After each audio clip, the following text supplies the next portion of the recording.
Bismillah ar-Rahman ar-Rahim.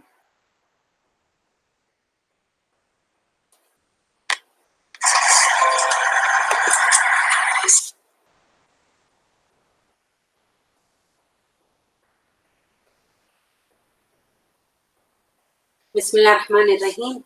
Alhamdulillahi Rabbil Alameen. As-salatu was-salamu ala Rasulillahi Fatimid al-Anbiya'i wal-Mursaleen. Alhamdulillah. Assalamu alaikum wa rahmatullahi wa barakatuh to everyone. Alhamdulillah for the ni'mah of Ramadan. Just now we finished Ramadan. We are still in our Eid holidays, some of us. And before I start today's topic, I would like to wish you all Eid Mubarak, and may Allah accept all our ibadah, whatever we did in this Ramadan. Today's topic is Masjid Al Aqsa, the blessed land. Just now, when we prayed Eid, it was not only us, the whole Ummah prayed Eid. They prayed Eid in different masajids with joy, happiness. Everyone joined together for this festive occasion. Sometimes in the local masjid, sometimes they traveled far, but every masjid had a happy occasion to remember to, and they joined together for this Eid. But in all these places, when we prayed Eid, there was one place where it was filled with fear, filled with sadness, where the people allowed to pray in Masjid Al Aqsa. Was there any happiness amongst them? Did they enter the gates of Masjid Al Aqsa with happiness, wearing new clothes? We don't know.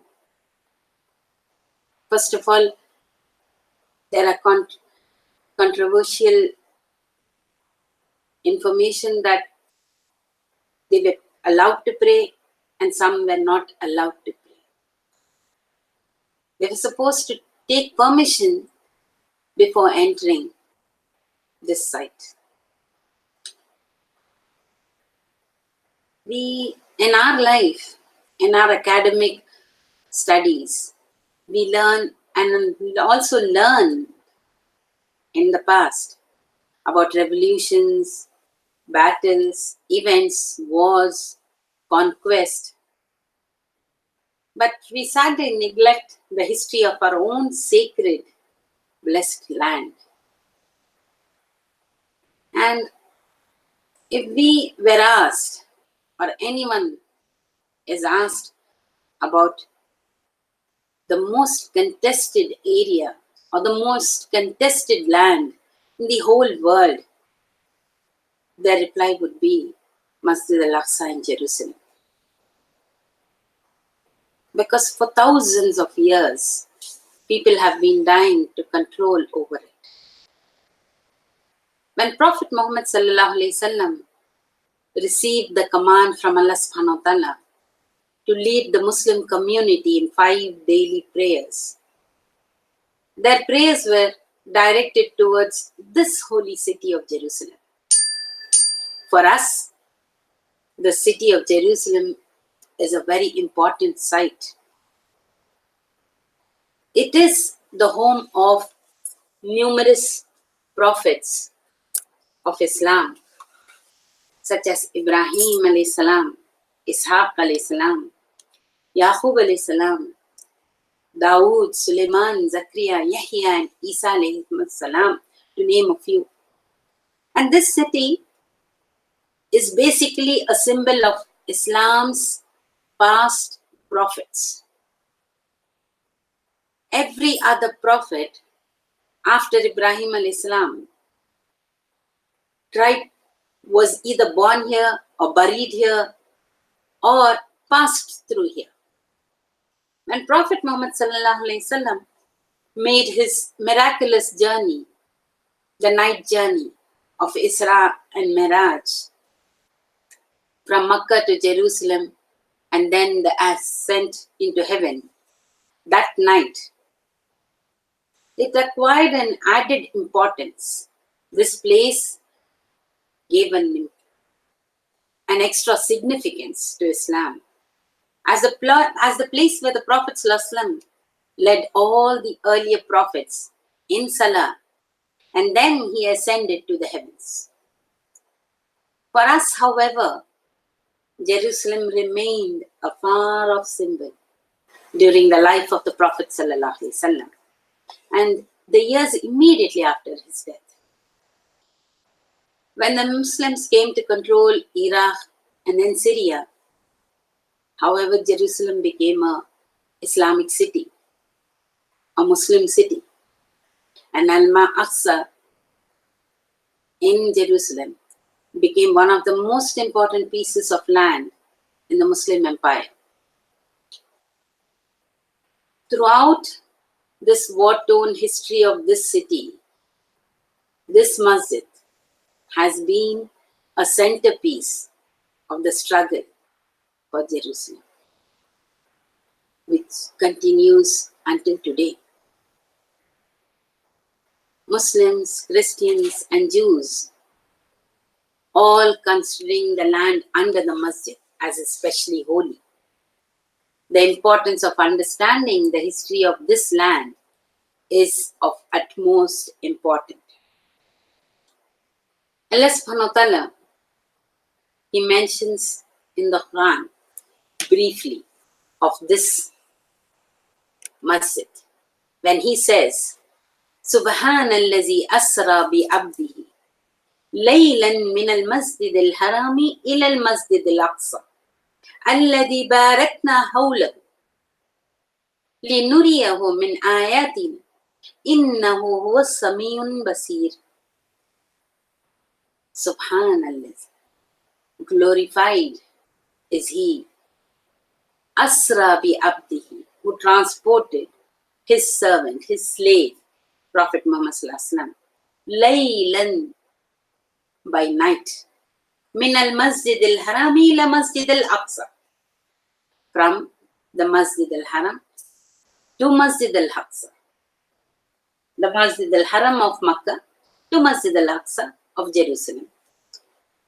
Alladhi barakna hawlahu, whose surroundings He has blessed. Why? Linuriyahu min ayatina, so that we may show him of our signs. Innahu huwa as-sami'un basir. Basically, this land, Palestine, the land of prophets, rich in history, the history of generations of believers who lived, who worshipped, who died, who fought, who praising their Lord and defending their faith. Masjid Al-Aqsa has a very rich history. It is intimately linked with prophetic history, not one, but numerous prophets. It holds immense significance in Islamic religious tradition as well as history. It is known as the first Qibla of the Muslims, as you all are all aware of, the direction towards which Muslims face to offer their salah, as well as the third holiest site in Islam. In modern day history, it has become a contested place because some claim it is built on the site where their first and second temples originally existed. A great deal of myth is linked into this narrative, even though the temple was destroyed repeatedly by invading forces.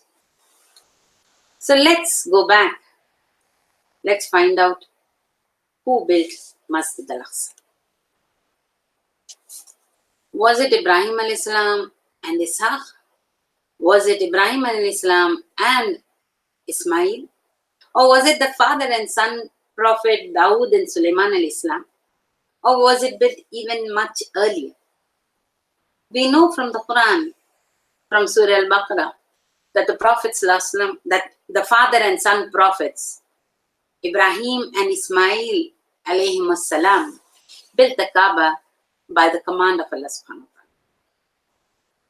When Allah subhanahu wa ta'ala says, وَإِذْ يَرْفَعُ إِبْرَاهِيمُ الْقَوَاعِدَ مِنَ الْبَيْتِ وَإِسْمَاعِيلُ رَبَّنَا تَقَبَّلْ مِنَّا إِنَّكَ أَنْتَ السَّمِيعُ الْعَلِيمُ. When Ibrahim alayhi salam, he rose, he started the foundation of the house of Allah subhanahu wa ta'ala along with Ismail, and he prayed to Allah subhanahu wa ta'ala asking for acceptance.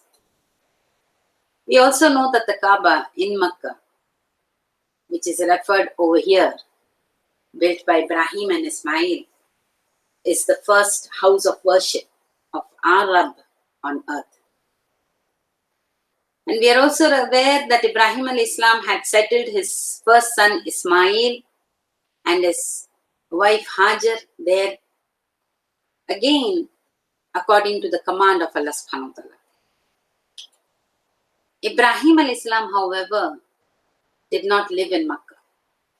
He lived in Palestine, in the place that it takes its name from him. It is called Al-Khalil. We all are aware that Ibrahim al-Islam's name is, the title attached to him is Ibrahim al-Khalil. And it is also called as Hebron. Now, I would like you to just think back and imagine. Can you ever imagine that Ibrahim al-Islam will build a place of worship in Makkah, but will not build a place of worship in Jerusalem, right next to his place of stay, that is Hebron? This land, the land of Palestine, there were many tribes who were residing in there. This land takes its from the name Philistine, from the people living there. And among the other tribes who were living there were the Moabites and the Hittites. One extra information, the Hittite tribe was the one to which the mother of Suleiman al-Islam also belonged. Coming back to Ibrahim al-Islam, he was born in Ur, the present-day Iraq, and he was forced into exile because of the oppression and persecution he faced at the hands of the tyrant Nimrod. After a long journey, Ibrahim al-Islam finally settled in Al-Khalil, which can be called as Palestine also. Now, as the leader or the Imam of all prophets of Allah subhanahu wa ta'ala, Ibrahim also built a place of worship in Jerusalem. And this came to be known as Bethel, meaning the house of Allah in Hebrew. When Ibrahim al-Islam's second son Isaac was born and he grew up in Hebron, he would often go to worship in Bethel. It was Ibrahim al-Islam that named Bethel as Masjid Al Aqsa, the farthest most mosque, in respect to Kaaba, because it was located, if you compare it with Kaaba, it was located far away to the northwest. Now, after Ibrahim al-Islam, after his sons Ismail and Ishaq, we have Ishaq's son Yaqub al-Islam, who was also a noble prophet, and he opened Bethel as a place of worship to every person who believed in Allah subhanahu wa ta'ala. Now, after this, we see that prophetic history, it takes many turns, and it is no different with the prophets from the lineage of Ibrahim al-Islam. After Yaqub, we have Yusuf alayhi salam, who was greatly loved by his father Yaqub. Now this created huge jealousy among the brothers who plotted to kill him, but they finally decided to throw him in a well, where he was rescued. And then finally, after many trials, Yusuf al-Islam attains power in Egypt. And then he invites his family, his father, his mothers, and his brothers to live with him in Egypt. They readily accepted the offer. Now, no one from Yaqub al-Islam's family was left to take care of Bethel or Masjid Al Aqsa. So he gives charge of the masjid to the local inhabitants, the Palestinians. The children of Yaqub, referred to in the Quran as the Bani Israel, they lived in Egypt for more than 400 years. And during this time of 400 years, they never ever wanted to return to Palestine to reclaim the ownership of Masjid Al Aqsa, or they never wished or they never wanted to. They were happily living in Egypt. Many generations later, the Bani Israel are taken as slaves by the pharaohs, the pharaohs. And it was not until Allah subhanahu wa ta'ala raised Musa al-Islam among them that he led them out of slavery. And he led them across the Red Sea into the Sinai Peninsula. When Allah subhanahu wa ta'ala ordered them to enter Palestine, they refused. And because of that, they incurred Allah subhanahu wa ta'ala's wrath to wander in the desert for 40 years. During this period, Musa al-Islam died. Harun al-Islam died shortly before Musa. His people were still wandering in the wilderness when he died. I think we are all aware how Musa al-Islam died. Abu Hurairah radiallahu anhu, he narrates from the Prophet sallallahu alaihi wasallam, the angel of death, Malak al-Maut, he was sent to Musa. And when he came to Musa al-Islam slapped him on the eye. The angel, he returns to his Lord and says, "You have sent me to a slave who does not want to die." Allah said, "Return to him and tell him to put his hand on the back of an ox. And for every hair that will come under it, he will be granted 1 year of life." 1 year of life. Musa al-Islam said, "Oh Lord, what will happen after that?" Allah subhanahu wa ta'ala replied, "Then death." Musa al-Islam said, "Let it come now." Musa al-Islam then requested Allah subhanahu wa ta'ala to let him die close to the Holy Land so that he would be at a distance of a stone's throw from it. That means he was very close to Palestine. Abu Hurairah radiallahu anhu added, Allah's Messenger sallallahu alayhi wasallam, he said, "If I were there, I would show you his grave below the red sand hill on the side of the road."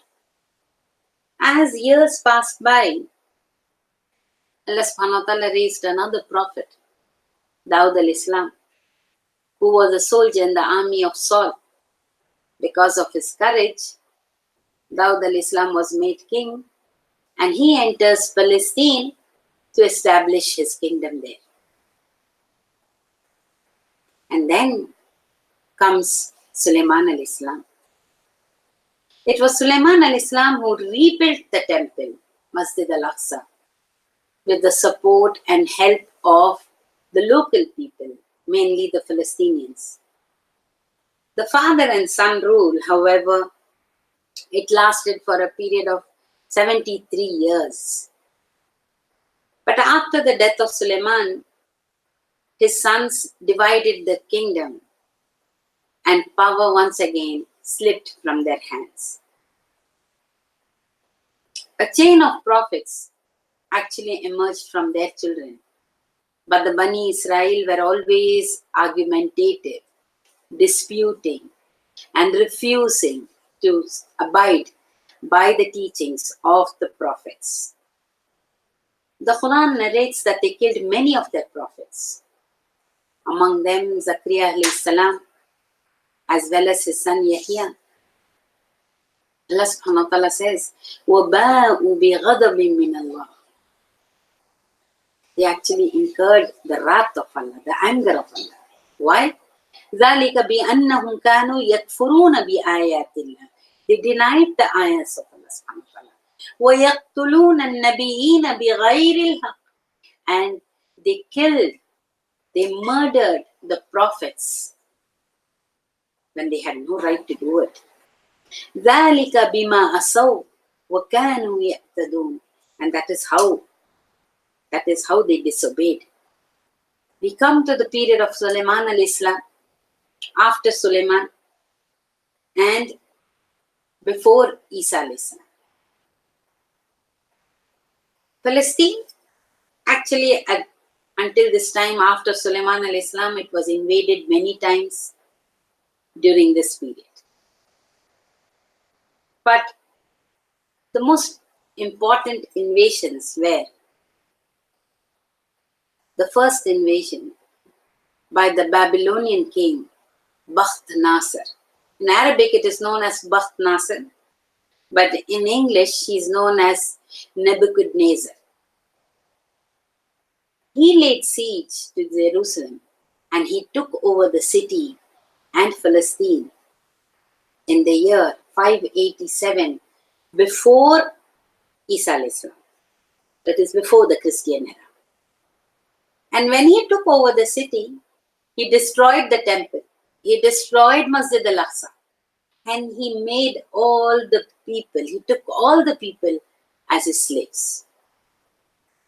Now, these people who were there, Bani Israel, they were enslaved in both places.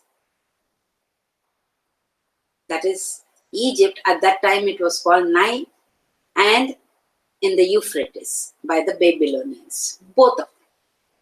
Finally, the Persian king Cyrus the Great, he rescued Bani Israel after 70 years of slavery in Babylon. And he also gave permission for them to return to Palestine from where actually the Babylonians had driven them out.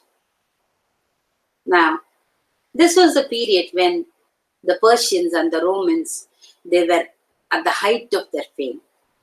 And the Persian Empire faced rivalry from the Roman Empire. And constant battles occurred between them.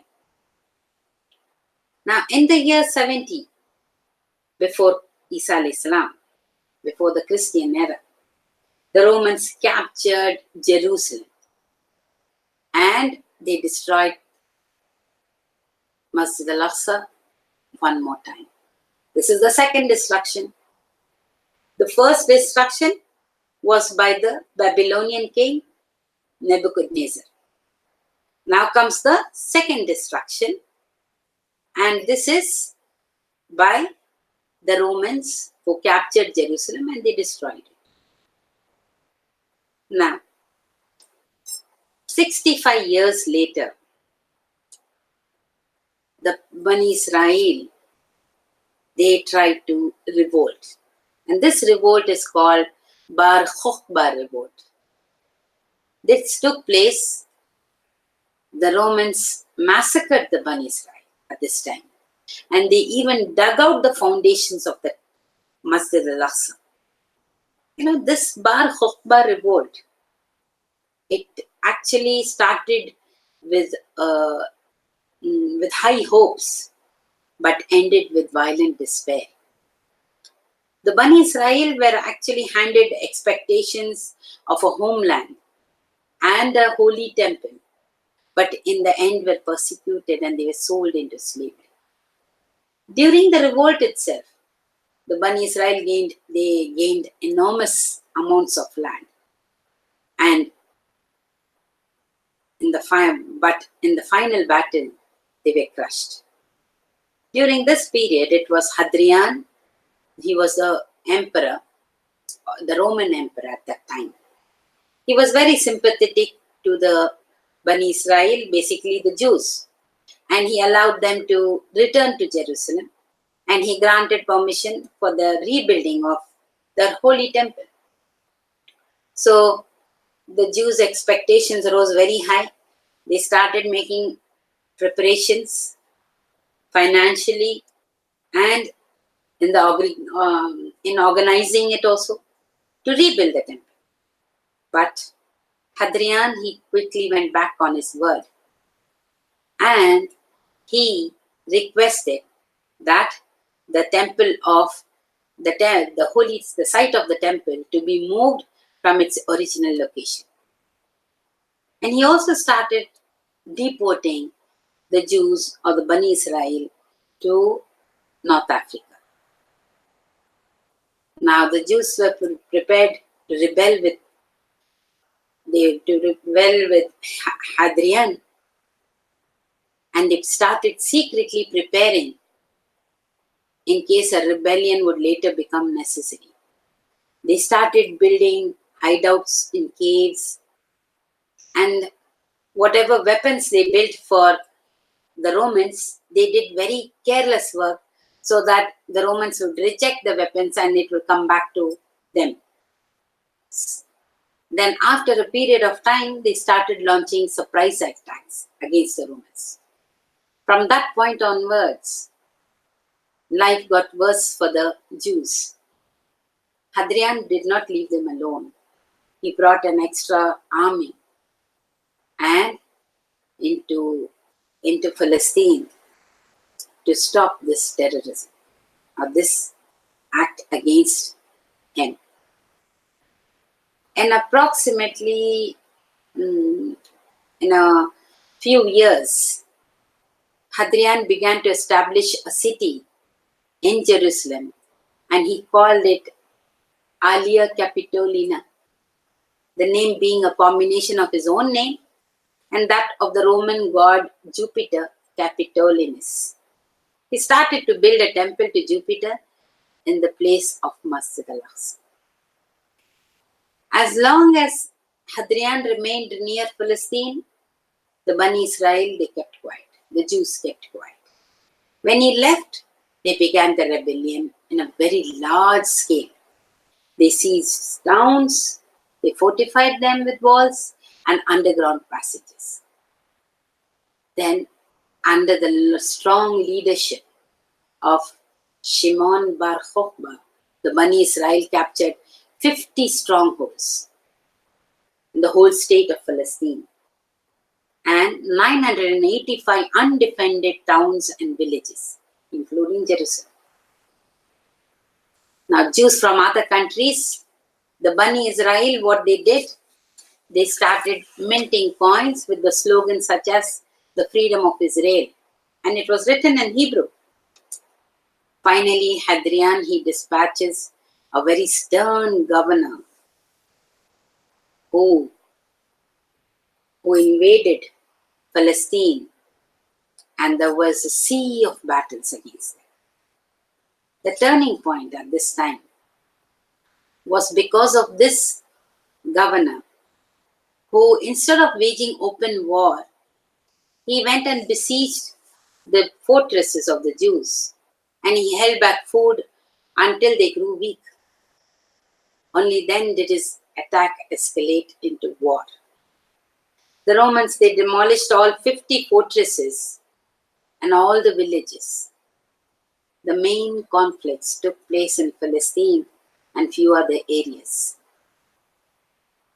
And finally, as per the Jewish calendar, the 9th of Av, the Bani Israel fast day, and it is ironically to tell that the first and the second destruction of the holy sites took place on the same day.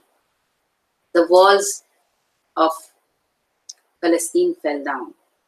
And after a fierce battle, Bani Israel were all killed.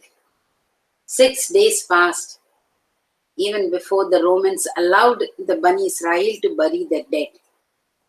And after this battle, the Romans, they basically plowed the whole of Jerusalem with a yoke of oxen. Bani Israel, that is the Jews, were sold into slavery and many were transported to Egypt.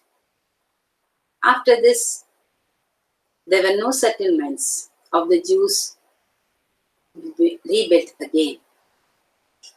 Jerusalem now turned into a pagan city named by Hadrian previously, as I mentioned, Alia Capitolina. And Bani Israel were forbidden to live there. They were only permitted to enter on the 9th of Ab to mourn their losses in the revolt. Hadrian changed the country's name now to Syria Palestina. Now, in the years following the revolt, Hadrian discriminated against all sects, but the worst persecution was directed against religious people of the Bani Israel.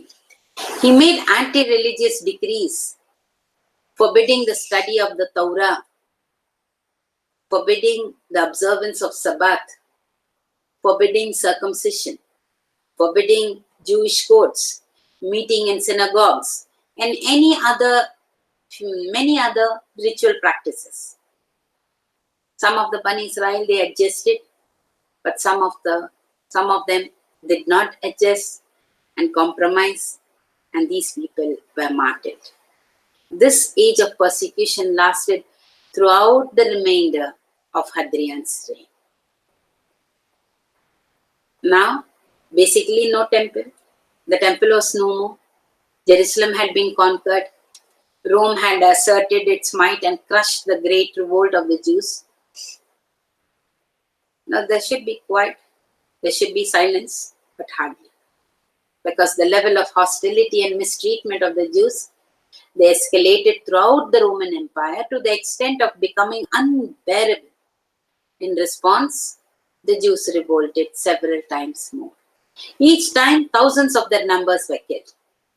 As a result, the average Roman looked at every Jew as a person hostile to Rome, and they were officially designated as having enemy status. After that, we see the coming of Isa alayhi salam. And after Isa alayhi salam, the Romans accept Christianity as their religion. They establish Christianity as the religion. And their enmity towards Jews intensified because they believed them as the killers of Isa alayhi salam. So if we summarize the facts so far, Masjid Al Aqsa was the second masjid on earth. It was built 40 years after Kaaba in Makkah. Nearly 4,000 years ago, Ibrahim alayhi salam stopped in the land of Canaan. Ibrahim alayhi salam rebuilt the Masjid Al Aqsa in Jerusalem as he and Ismail rebuilt the Kaaba in Makkah. After him, Dawood alayhi salam began rebuilding the Masjid Al Aqsa. And finally, it was Suleiman alayhi salam who completed the whole building of Masjid Al Aqsa. Masjid Al Aqsa was the first of the two Qiblas and is one of the three masajids to which we Muslims may travel for the purpose of ibadah. And it was said that it was built by Suleiman as stated in Sunan al-Nasai 693, and it is classed as Sahih by Albani, Sheikh al-Albani in Sahih al-Nasai. And it was said that it existed before Suleiman alayhi salam, and that Suleiman alayhi salam actually rebuilt it.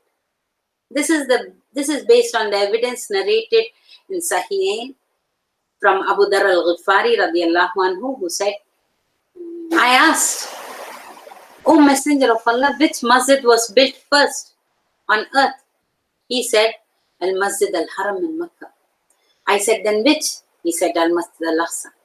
I said, how much time was there between them? He said, 40 years. So wherever you are, when the time of prayer comes, pray, for that is the best thing to do. This is narrated by Bukhari and Muslim. There is a record of how many prophets or Sahabas of the Prophet ﷺ are buried there. But there are certainly many. For instance, Prophet Suleiman al-Islam is possibly buried there, since we know that a prophet is always buried in the place where he died. And he died while supervising the construction, according to some narrations. Islam is not a new religion. Rather, it is a continuation of the traditions of earlier prophets that are sacred by all three monotheistic faiths.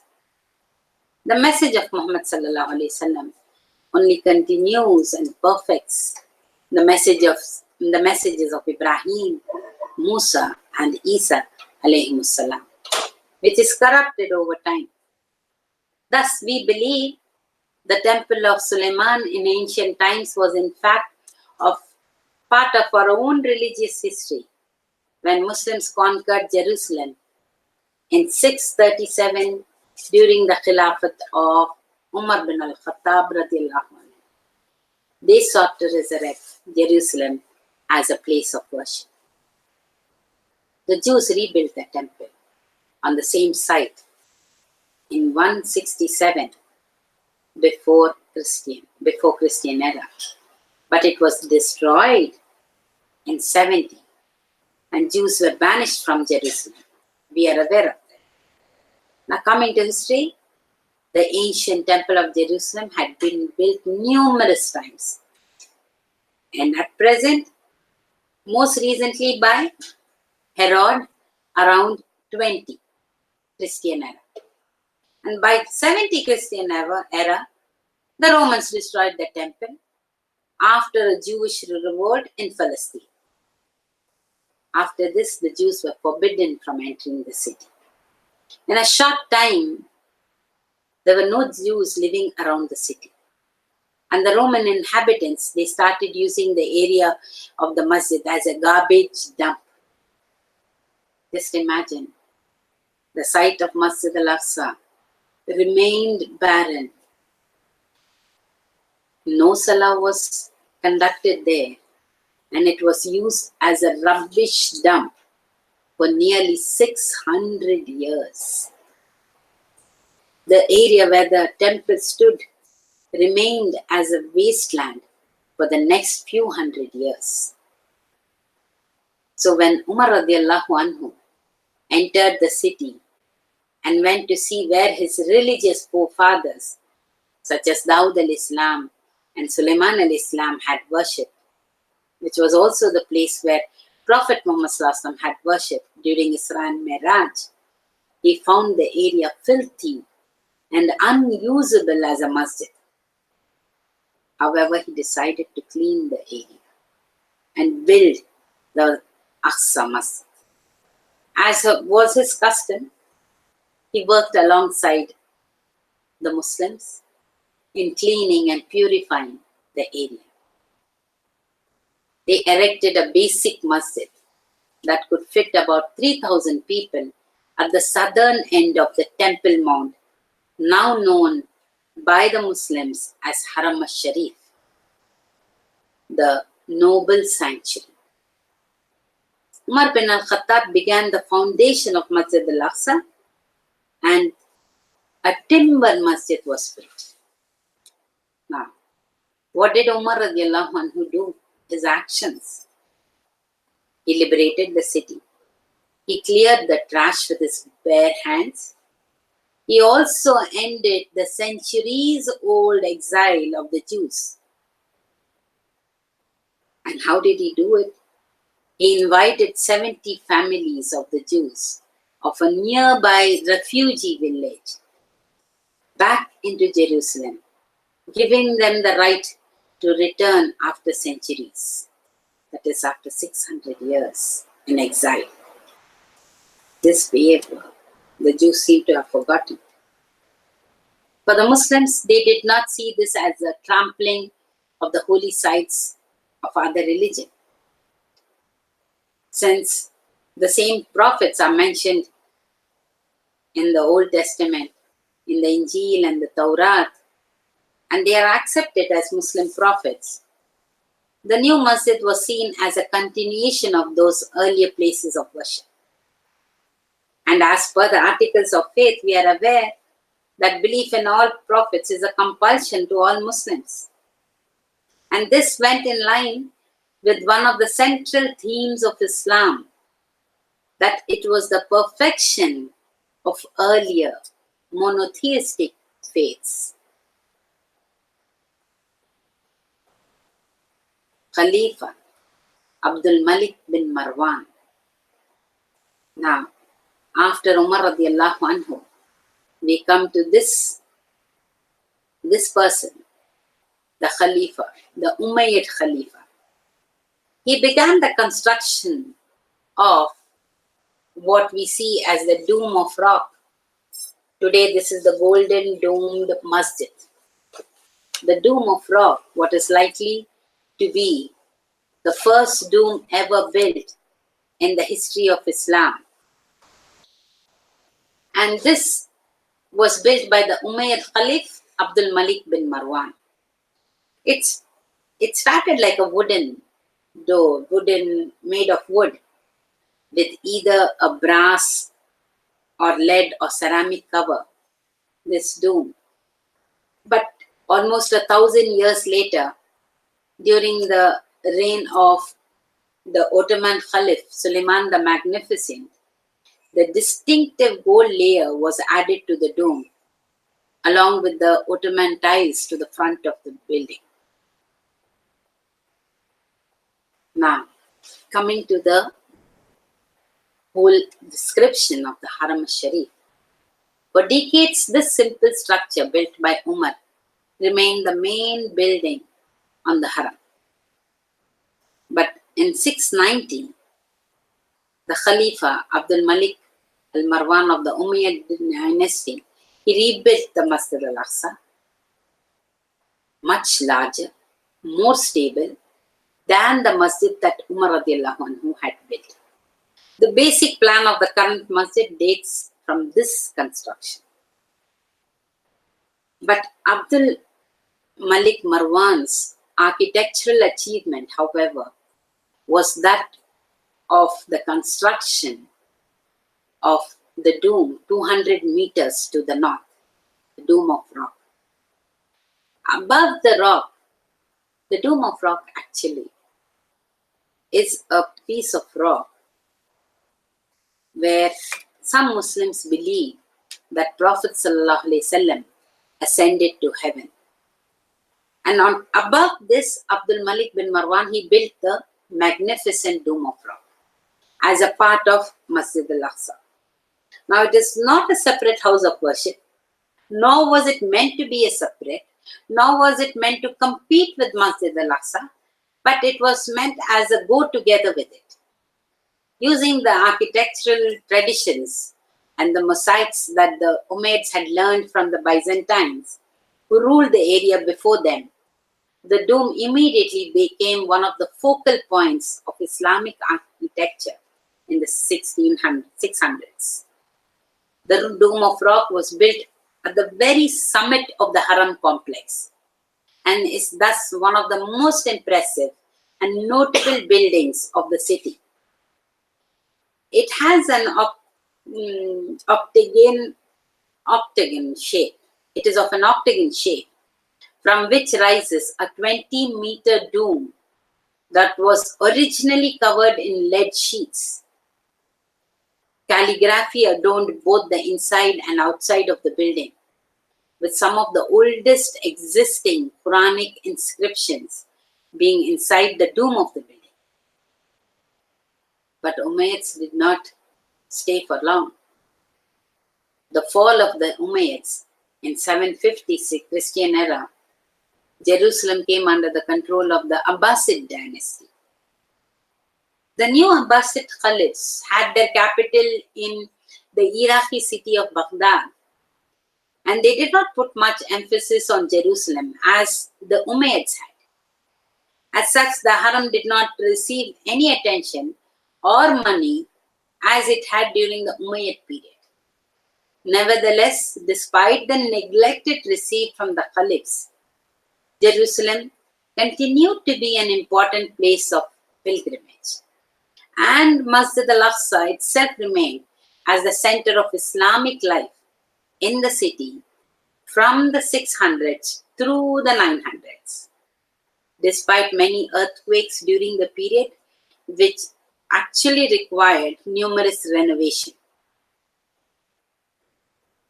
Jerusalem and Haram Sharif began a rebellious centuries in the late 900s.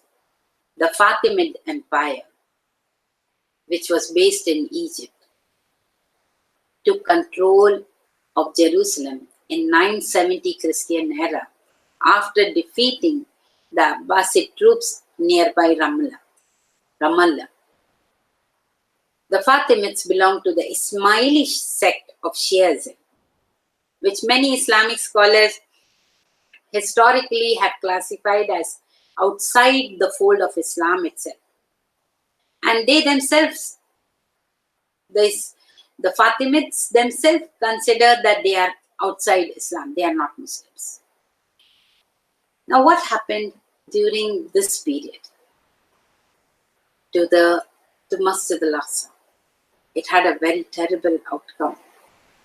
The interior of the masjid, the area near the mihrab, which dates to the Umayyad construction, while the pillars date to the Fatimid period.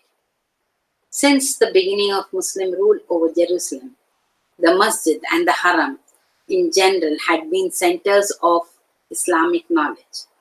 Scholars regularly established schools in the masjid to educate students from the basics of Arabic grammar to advanced topics in Islamic law and theology. But during the Fatimid period, these educational activities were restricted by the Fatimid governors, and they were replaced by the official Shia establishments.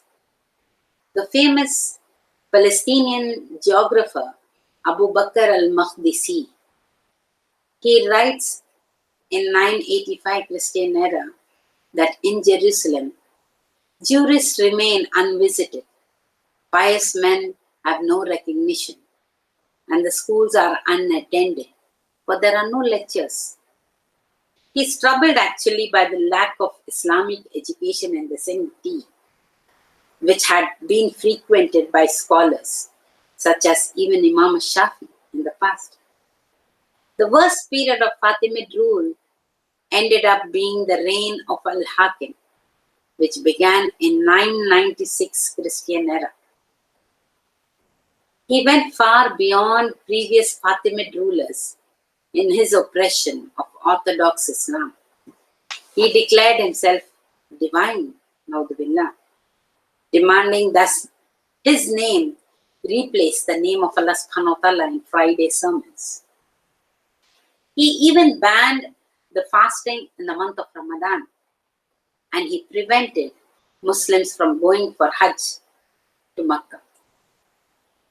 By the end of his rule, in 1021 Christian era, the city of Jerusalem had all but lost its status as a center of Islamic seat of learning.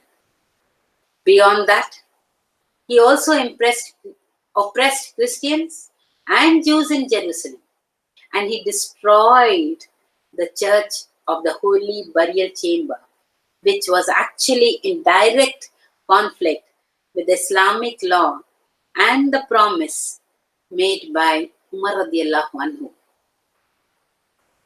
After the disastrous reign of Hakim came some moderate Fatimid leaders who were more accommodating with the masjid itself and its Islamic history.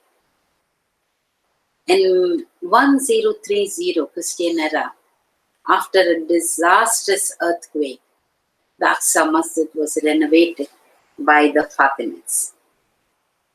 The resulting structure had a central nave and 7 grand arches on its portico that supported the massive roof. This was down from the massive 14 arches that were originally built by the Umayyads.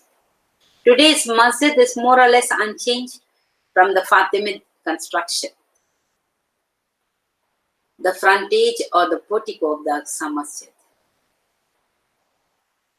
In 1073 Christian era, Jerusalem was now conquered by the Seljuk Turks, who had actually accepted Islam.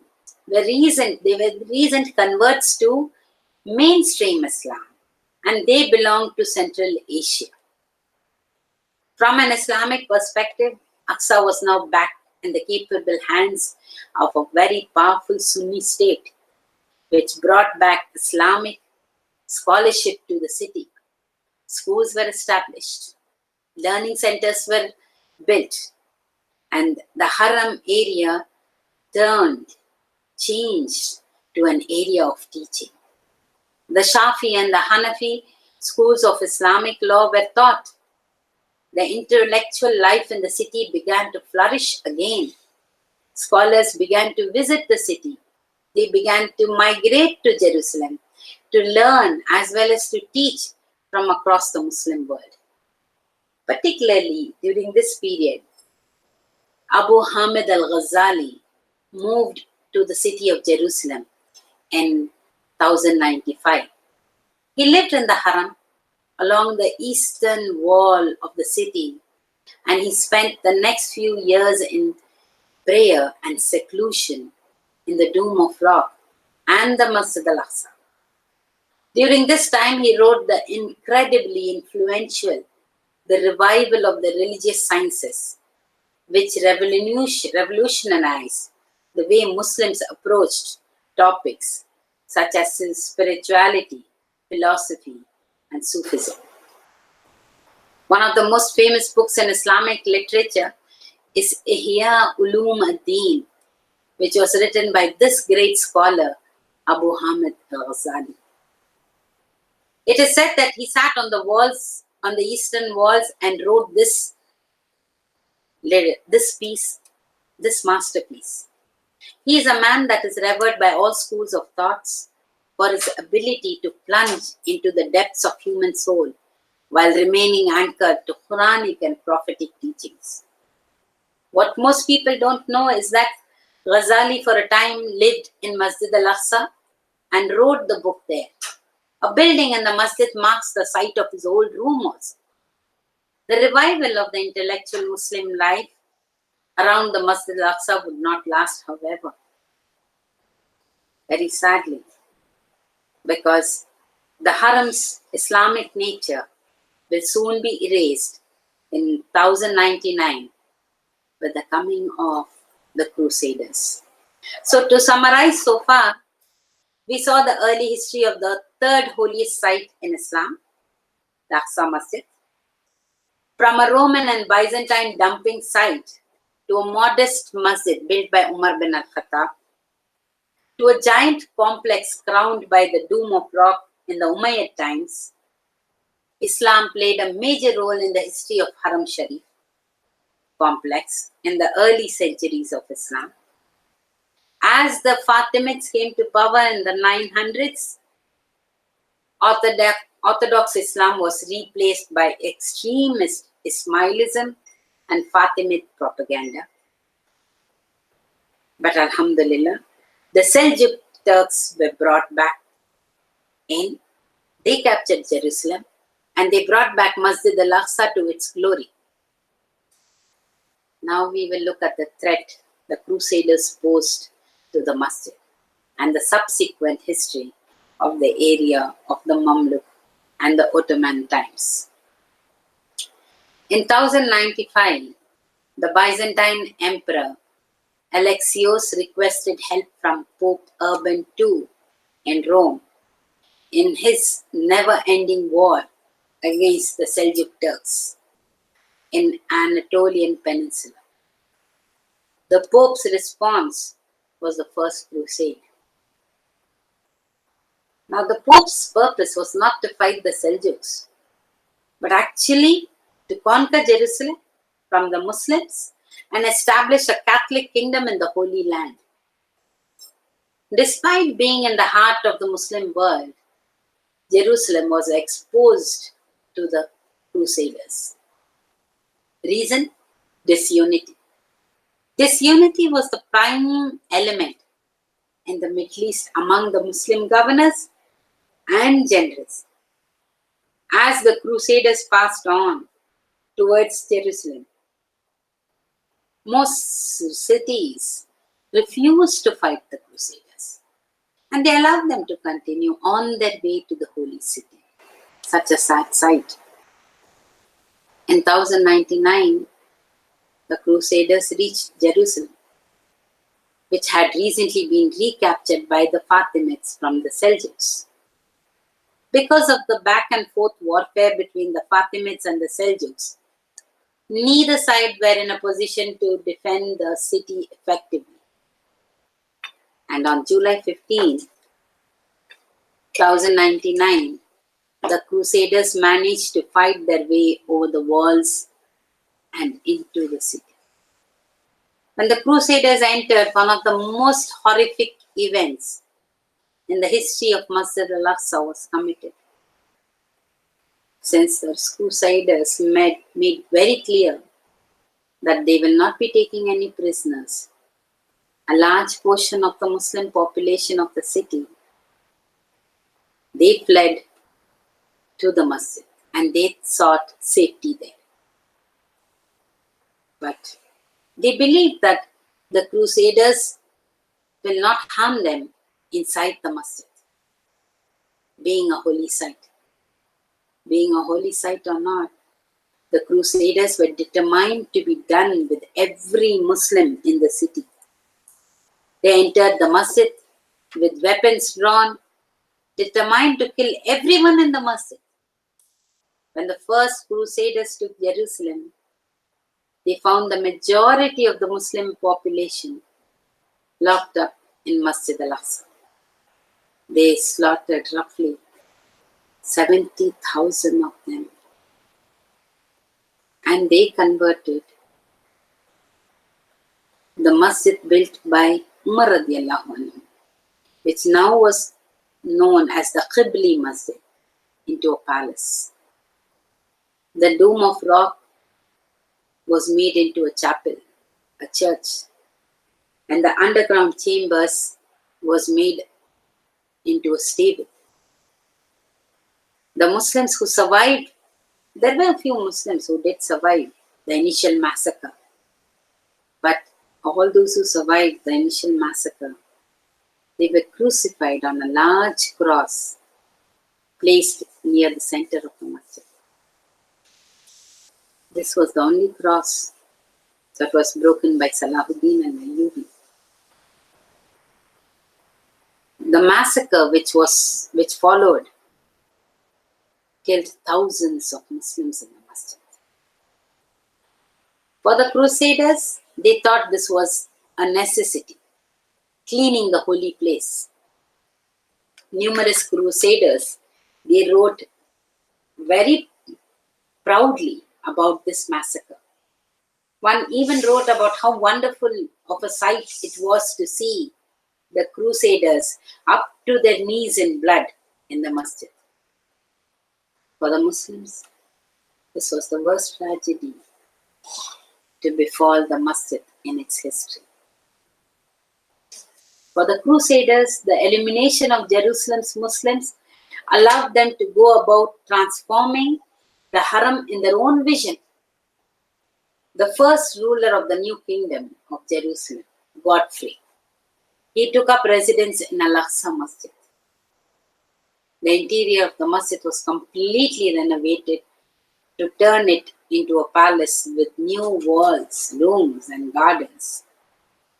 Of course, all the signs of its Islamic past was covered up. Calligraphy in the masjid was covered up. Prayer rugs discarded. the mihrab, which was walled up with bricks and completely covered. As for the dome of rock, a few hundred meters to the north, the Crusaders also they planned to allocate the building for their own purposes. They were mostly ignorant of the history of the building. Some even believe that it was the original temple built by Suleiman alayhi salam in ancient times. In any case, they turned the building into a church and they named it Temple of the Lord. In Masjid Al Aqsa, the Islamic calligraphy was covered up and all signs of its Islamic past was basically erased. The rock under the dome was covered in marble and it was made into an altar for prayers. Since Muslims were officially banned from entering the city, there were no congregational prayers in the masjid. In 1180, the Kurdish Sultan Salahuddin al-Ayyubi, he managed to unite all the various disputing Muslim states that surrounded Jerusalem. With his united Muslim army, he managed to liberate the city of Jerusalem from the Crusades in 1187. Unlike the Crusaders, 88 years earlier, Salahuddin did not allow a massacre of civilians, nor did he massacre the soldiers. He did, however, order the Crusaders out of the city, and he retook the control of the Haram for Muslims. We see over here, it took 88 years before the Muslims reclaimed it in 1187 under the leadership of the great leader Salahuddin al-Ayyubi. His retrieval of Jerusalem and Masjid Al Aqsa was significant of Umar bin al-Khattab's liberation 5 centuries earlier, and it was a stark contrast to the actions of the Crusaders just a generation before. Like Umar bin al-Khattab, Salahuddin Ayyubi did not allow a massacre of civilians or soldiers. And after reclaiming the Masjid Al Aqsa, he also used his own hands to clean the blessed land. And he also sprinkled rose water throughout the masjid. Salahuddin, he made a vow, an oath, to clean up the Masjid Al Aqsa within a week of the city's liberation, exact in time for the next Jummah Salah. Like the second Khalif, Umar bin al-Khattab, what he did 550 years before him, Salahuddin worked with his soldiers, with his followers, to manually clean the masjid. The Crusader structures inside the masjid were torn down. They were brought down. The bathrooms, which were built inside the masjid, the Crusader furnitures, were all cleaned out of the masjid. Then the whole masjid was sprinkled with the rose water by Salahuddin personally. The mihrab was uncovered, as was the Islamic calligraphy that had been covered by the Crusaders. Salahuddin even brought along with him a mimbar, that is a pulpit, that was constructed in Damascus in preparation for the liberation of Jerusalem. The mimbar, we actually need to know about this mimbar, the history about this mimbar. Nuruddin Zinki, one of the greatest heroes in the history of Islam, he had a special mimbar built to be installed in Masjid Al Aqsa, with the hope that he will install it when he will take it from the Crusaders. What confidence! This mimbar was not only beautiful, but it was made without a single nail or glue. Sadly, Nuruddin al-Zanki did not live to see this victory. But his student, Salahuddin, fulfilled the wishes of his teacher. And after liberating Jerusalem for the second time in the history of Islam, he installed this member. It is still a work of legend amongst most artists and craftsmen. But sadly, this member did not survive the later events. Despite a new crusade was launched in response to the Muslim conquest of the city, Salahuddin was able to defend the city from the Crusader attacks. He kept on defending the city until his death. And after his death in 1193, the Ayyubid dynasty, his descendants, continued to rule over Jerusalem, and they took charge of its defense from the Crusader attacks. In the late 12th century and the 13th century, the Ayyubid dynasty, it slowly gave way to the Mamluk Sultanate of Egypt, which was ruled by the Turkish Slav soldiers who would rise to power in Cairo. During the Mamluk Sultanate, the European zeal for crusading slowly abated, and Jerusalem was more secure from attack. Thus, the Mamluks were able to place much more emphasis on the construction of Islamic buildings in the city, particularly in and near the Haram. A new porch with several columns was constructed on the western side of the Haram, bordering the markets of the city. The Dome of Rock itself was renovated, and the numerous fountains and domes were built in and around the Haram for the use of worshippers. Not only that, many schools of Islamic law were built on the borders of Haram. Scholars considered it a blessing to be in the city and to be able to study Islam with the Al-Aqsa Masjid and Dome of Rock within view, which was specially respected.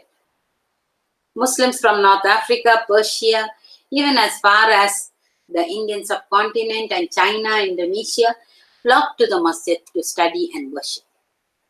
The great scholar in the 13th century, Ibn Taymiyyah rahimahullah, he even wrote a short thesis about the benefits of visiting Masjid Al Aqsa and the correct etiquette and prayers to practice while there. The Muslims once again had unhindered control of Jerusalem and Masjid Al Aqsa for a significant period of time, approximately 8 centuries, and their rule was characterized by peace, justice, and prosperity, with Masjid Al Aqsa becoming a great center of learning, with scholars from all over the world traveling to study and teach within its blessed grounds. Throughout almost this period, the Christians and Jews were provided safety and protection, and their rights were respected as Ahlul Kitab. Now come the Ottomans. The Dome of Rock was renovated by Sultan Suleiman in the 1500s. The tiles put in at that time still adorn its exterior. According to Ibn Khaldun, empires are forever destined to rise and fall every few hundred years, and such was the case for the Mamluks. By the early 1500s, the new mega power of the Muslim world was the Ottoman Empire, based in the historic city of Istanbul. In 1513, the Ottoman Sultan Selim I went to war against the Mamluks. And 1516, he appeared outside the walls of Jerusalem with his Ottoman Turkish army and was given the keys to the city peacefully by its local government. As part of the world's most powerful empire in the 1500s, Jerusalem experienced a new revival. It was made the capital of the Sanjak of Jerusalem, which was called Mutasarrifate of Jerusalem, an administrative district of the province of Syria. The Ottomans sent governors, soldiers, administrators to the city to help manage it. For the masjid, the Ottoman control meant a new era of construction and beautification.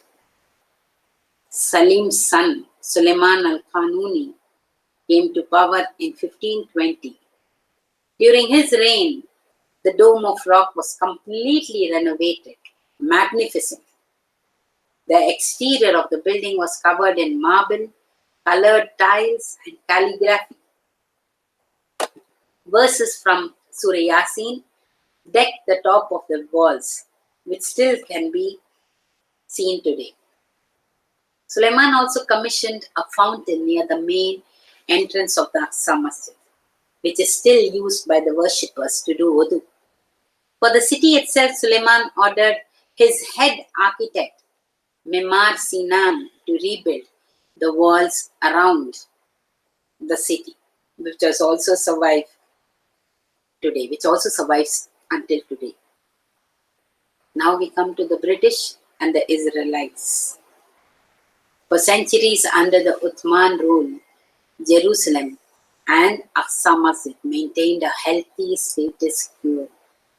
While Muslims were in charge of the administration in the city, the Jews and Christians were given refuge and religious freedom in accordance with the Islamic law and the Ottoman millet. The balance was disrupted by the emergence of the political movement in Europe, which sought to turn Jerusalem and the surrounding area into an exclusively Jewish state. When their requests were denied by Sultan Abdul Hamid II in the late 1800s, this movement turned to the British in the World War I. The Ottomans had entered the war against the British in 1914, and the British rapidly advanced through the Sinai Peninsula and Palestine from 1915 to 1918. In 1917, the British captured the city of Jerusalem. For the first time since the Crusades, the city was in non-Muslim hands. However, unlike the Crusades, a massacre did not follow. The Muslim community of Jerusalem were allowed to continue to control the Haram area, although with British oversight. For the nationalist Jews who were seeking a Jewish state, British control over Jerusalem meant increased Jewish immigration from Europe. Hundreds of thousands of Jews emigrated to Palestine, with many of them settling in Jerusalem. By the time the British pulled out of Palestine in 1948, the nationalists were able to establish a state called Israel, and in the subsequent war, conquered a majority of Palestine. Half of Jerusalem, including the Masjid Al Aqsa, the Dome of Rock, however, escaped Israeli control. Instead, neighboring Jordan took control of East Jerusalem and Haram. On June 7, 1967, the third day of the Six-Day War, the Israeli troops managed to conquer Jerusalem, along with the rest of the West Bank, due to a massive troop withdrawal by the Jordanian government.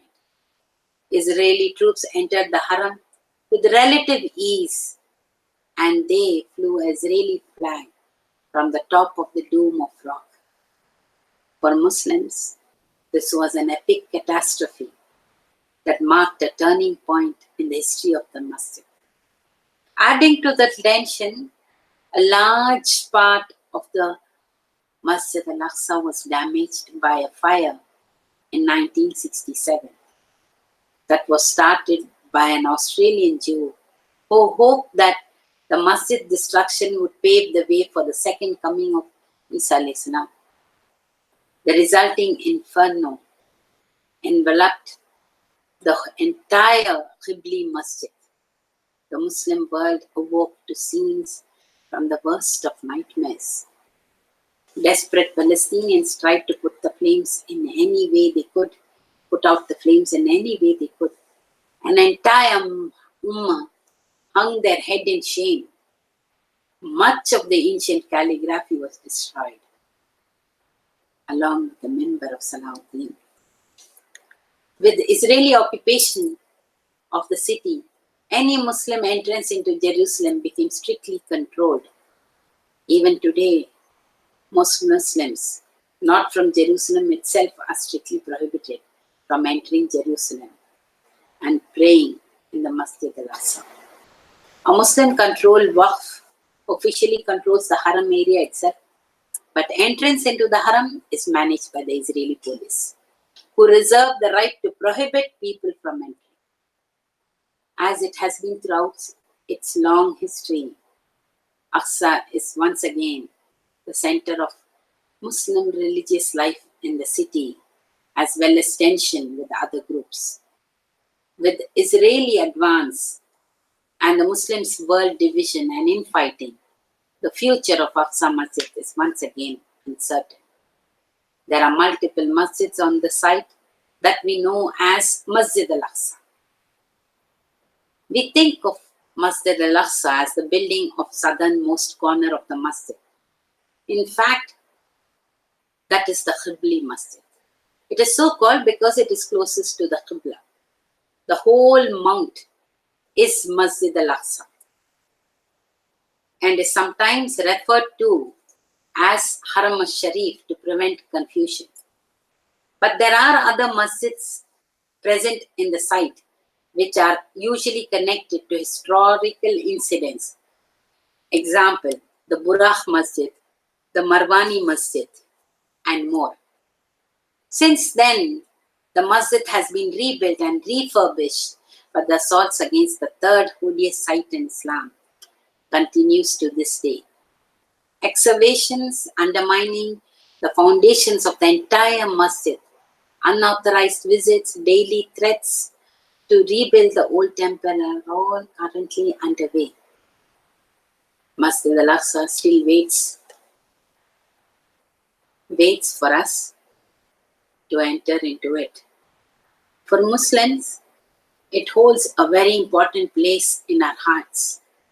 It is the third most holy city in Islam. It is the location that the Prophet ﷺ was transported to during the journey of Isra and Miraj. It was the scene for the most extraordinary gathering in the history of mankind, when every prophet that ever lived were gathered together for a congregational prayer behind Prophet ﷺ. As we know, the Dome of Rock was built by Abdul Malik bin Marwan. It says in Mawsu'a al-Filistiniya, the name of Al-Masjid Al-Aqsa was historically applied to the entire sanctuary of Haram al-Sharif. The entire sanctuary of Haram al-Sharif. If you see the presentation, you can see the Dome of Rock, you can see the Aqsa Mosque, you can see the Western Wailing Wall. The presentation which has now come up, you see Dome of Rock in the center. The red color line comprises completely of Masjid Al Aqsa. So you cannot say just the Dome of Rock as Masjid Al Aqsa. You cannot say the grey, the Qibli Masjid as Masjid Al Aqsa. No, the complete area is Masjid Al Aqsa. It is not one part. I would give you a brief description of the whole of every part of the masjid. Now we come to the Dome of Rock. This Dome of Rock, it was built, we know, by Abdul Malik bin Marwan. And This is named, the name of Masjid Al Aqsa was historically applied to the entire sanctuary and all the buildings in it. The most important of which is the Dome of Rock, which was built by Abdul Malik bin Marwan in 72 Hijrah, which is regarded as one of the greatest Islamic historical buildings. But today the name is applied to the great masjid, which is situated in the southern part of the sanctuary, the southern part of the plateau. It also says in Mawsu'a, the Dome of Rock is situated in the middle of the plateau of Masjid Al Aqsa, which is in the southeastern part of the city of Al-Quds, Jerusalem. It is a spacious rectangular highland, and the whole measurement of it is 480 meters from north to south and 300 meters from east to west. This highland occupies approximately 1/5 of the area of the old city of Jerusalem. The masjid, which is the place of prayer, is not the Dome of Rock. But because the pictures of the dome are widespread, many Muslims think that when they see that this is the masjid. This is not in fact the case. The masjid is situated in the southern portion of the plateau, and the dome is built on the raised rock that is situated in the middle of the plateau. Now, we have already seen the name of the masjid was historically applied to the whole highland. Now, this is supported by the words of Sheikh al-Islam Ibn Taymiyyah, rahimahullah, in Majmu' al-Rasail al-Kubra. Al-Masjid Al-Aqsa is the name for the whole place of worship built by Suleiman al-Islam. Some people started to give the name of Aqsa to the prayer place which was built by Umar bin Khattab in front of it. Praying in this prayer place which Umar built for the Muslims is better than praying in the rest of the masjid. Because when Umar conquered Jerusalem, there was a huge garbage dump on the rock. Since the Christians wanted to show their scorn for the place towards which the Jews used to pray, they used it as a garbage dump. So Umar issued orders that the filth be removed, and then he calls Kaab and tells him, where do you think we should build a place of prayer for the Muslim? He said, behind the rock. He said, oh, you son of a Jewish woman? Because his mother was a Jew. Are you influenced by your Jewish ideas? Rather, I will build it in front of it. Hence, when the imams of this ummah entered the masjid, they would go and pray in the prayer place that was built by Umar. With regard to the rock, neither Umar nor any Sahaba prayed there. There was no dome over it during the time of the rightly guided Khalifas, the Khulafa Rashidun. It was open to the sky during the Khilafat of Umar, Uthman, Ali, Muawiyah, Yazid and Marwan. The scholars among the Sahaba and those who followed them in truth did not venerate the rock. Neither did the four Khulafa al-Rashidun. They did not venerate the rock. It was an abrogated Qibla. Rather, it was venerated by the Jews and some of the Christians. Umar denounced Kaab al-Ahbar and called him the son of a Jewish woman because Kaab had been a Jewish scholar and a rabbi. So when he suggested to Umar that he should build a masjid behind the rock, that was out of respect for the rock, so that the Muslims would face it when praying. And veneration of the rock was part of the religion of the Jews, not the religion of the Muslims. The Muslims' fondness for the picture of the dome may be because of its beauty, because of the beauty of this building. But this does not excuse them from resulting a mistake of not distinguishing between the masjid and the buildings around it. This may be one of the plots and tricks of the Jews because of their veneration for the rock and their facing it in prayer, or maybe in order to give importance to the rock so that they can fulfill their desire to build a so-called temple of Suleiman on the ruins of Masjid Al Aqsa. This is by making the Muslims think that Masjid Al Aqsa is the Dome of Rock, so that if the Jews start to destroy Masjid Al Aqsa and the Muslims denounce them for that, they will tell, Al-Masjid Al Aqsa is fine, and they will show them a picture of the Dome of Rock. Thus, they will achieve their aims and be safe from Muslim criticism. It would require it would really require a figure like Salahuddin Ayyubi to rise among the Muslims, to liberate Masjid Al Aqsa and Palestine from another group of crusaders. If you see the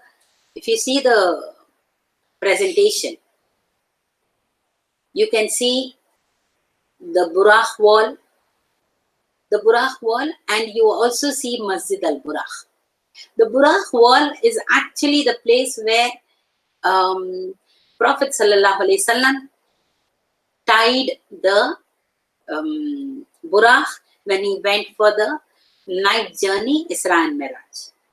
Now, the masjid built over there close to it is called the Masjid Buraq. Now, whether he tied in the masjid, outside the masjid or on the wall, it's not clear. But that wall is also called the Wailing Wall by the Jews. We also have over here, if you see very clearly, the Golden Gate, and where I had mentioned before that Imam Ghazali had written that his book over here sitting on the walls of this. Just in front of the Golden Dome, you have the Dome of Change. It has no importance at all. No importance at all. It is just a dome of rock or dome of chains, it is called. Just a building. It has no importance attached to it. We have also close to the Golden Gate, the Babur Rahma cemetery, where many Sahabas have been buried over here, especially Ubadah bin Samit and Shaddad bin Aus radiallahu anhum. Coming back to our topic, until a figure like Salahuddin Ayyubi arises amongst us, until then we can pray and prepare ourselves for that day. And a good starting point would be to become better informed about the history of Masjid Al Aqsa, which is forgotten almost. It is a better turning point will be to educate the generation, the upcoming generation, our children, about Masjid Al Aqsa. We ask Allah subhanahu wa ta'ala to restore the Muslims' glory and power and to cleanse Masjid Al Aqsa. For Allah subhanahu wa ta'ala has full power and control over his affairs. But most of men know not. I conclude by telling, Wallahu ghalibun ala amri, walakinna akthara nasi la ya'lamun. Subhanakallahumma bihamdika, ashhadu an la ilaha illa ant, astaghfiruka wa atubu ilayk. If you have any questions, you can post it on the video below. There are certain some more presentations, some more in the on the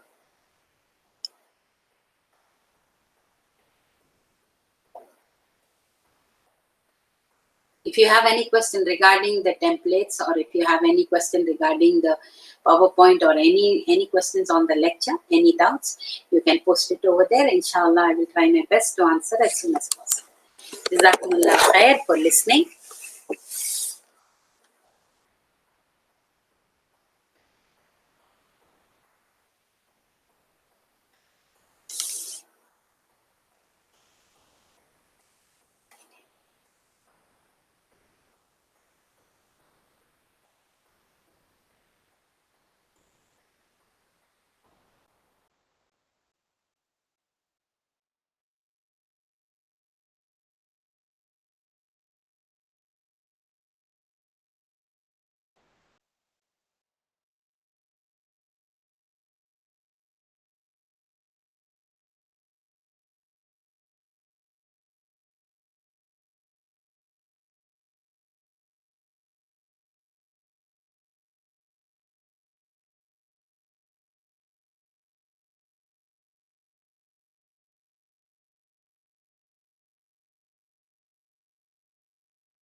Yes.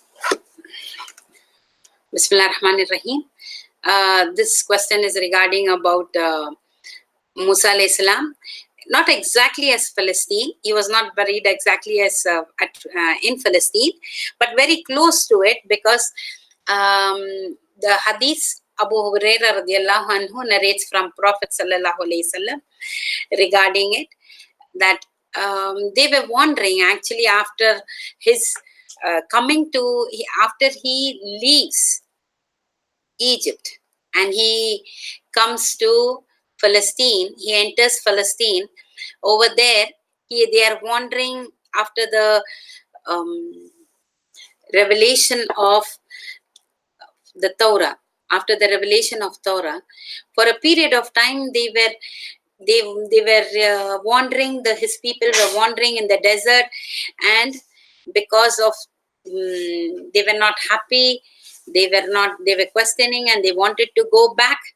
They wanted to go back to Egypt.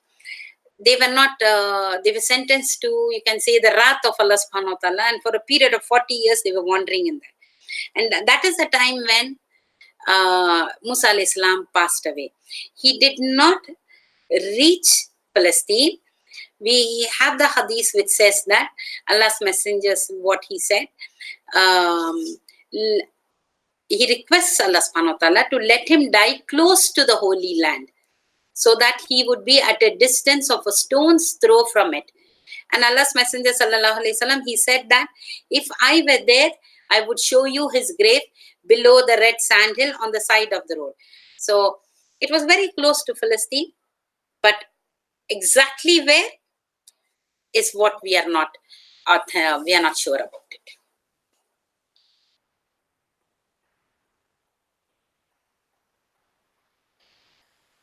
The Google images about prophets' graves, no, it's better. They are not reliable, they are not authentic. It's better not to rely on them, and it's no significance to us. There's no significance to us at all, because we don't visit graves. We don't only for us the knowledge that yes, Prophet ﷺ knew he was buried there, Musa alayhi salam was buried close by it. Yes, that is sufficient for us.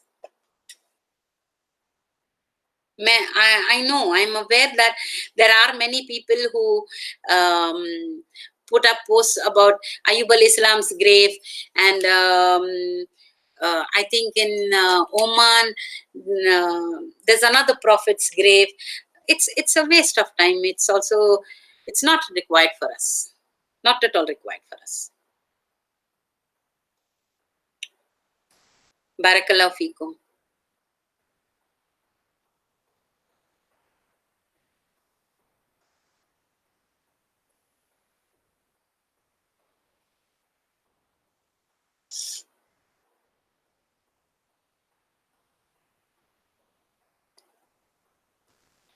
Any more questions? If there are no more questions,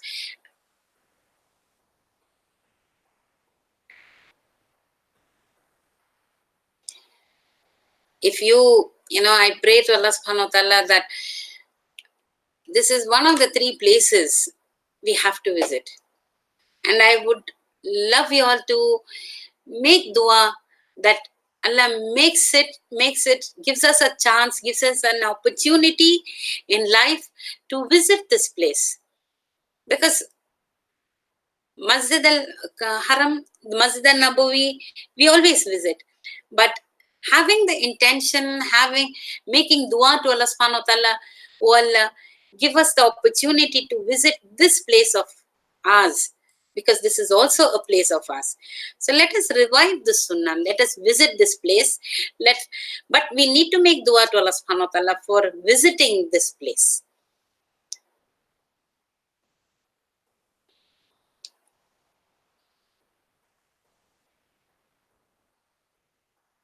And any more questions?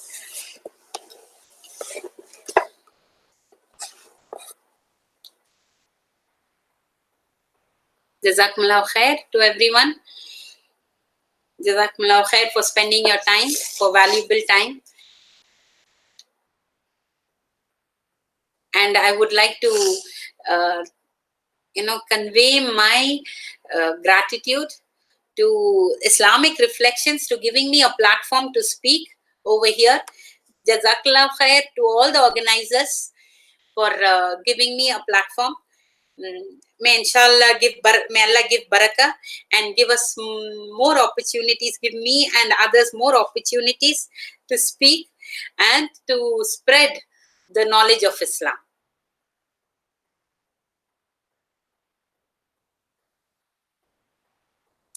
Subhanakallahumma bihamdika ashhadu an la ilaha illa anta astaghfiruka wa atubu ilayk.